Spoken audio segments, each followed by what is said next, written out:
Na mtazamaji na mfuatiliaji wa Kawabe Media, ni ndani ya ukumbi wa mahakama kuu Dar es Salaam, sijala ndogo ya Dar es Salaam, na hapa kesi inamkabili mwenyekiti wa Chama cha Demokrasia na Maendeleo Chadema Tundu Antipas Lissu imehairishwa rasmi kupata mapumziko mafupi kwa sababu kesho ni sikukuu, mapumziko ya sikukuu, lakini kesi hii itaendelea mnamo Jumatano ya Oktoba 15 mwaka huu 2025.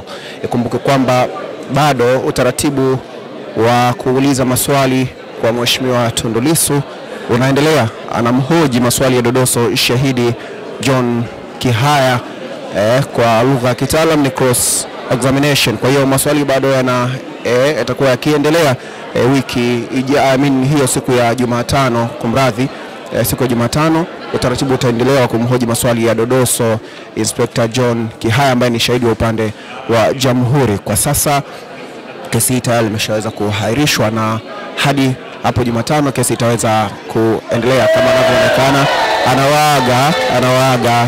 anawaaga wanachama pamoja na wafuasi wa Chama cha Demokrasia na Maendeleo Chadema katika ukumbi huu wa mahakama kuu masjala ndogo ya Dar es Salaam.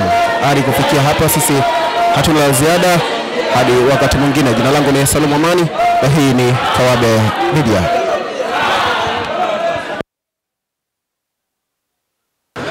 Mfuatiliaji na mtazamaji wa Kawabe Media, ikiwa leo hii ni Oktoba 13 mwaka 2025, kesi au haini ambayo inamkabili mwenyekiti wa Chama cha Demokrasia na Maendeleo Chadema Tundu Antipas Lissu iliweza kusikilizwa, ikiwa leo ni siku ya 6 katika ule mfululizo wa zile siku ambazo zitakiwa iweze kesi hii kuendelea kusikiliza kwa mfululizo. Na nikwambie tu leo kulikuwa na muendelezo wa kufanya ama kuhoji maswali ya dodoso, ambapo mwenyekiti wa chama hicho wakili Tundu Lissu leo alikuwa akimhoji maswali ya dodoso kwa lugha ya kitaalam cross examination shahidi wa upande wa Jamhuri John Kihaya, inspector huyu kutoka jeshi la polisi. Na utaratibu huu umeendelea, lakini haijafanikiwa kumalizika kwa siku ya leo kutokana na muda kuweza kuisha, na hivyo basi kuweza kuahirishwa kwa kesi hii mpaka Jumatano ya Oktoba 15 mwaka 2025. Tutakuletea pia matangazo haya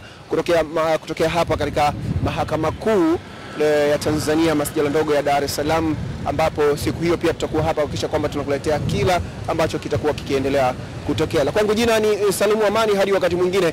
Kwa leo hatuna la ziada.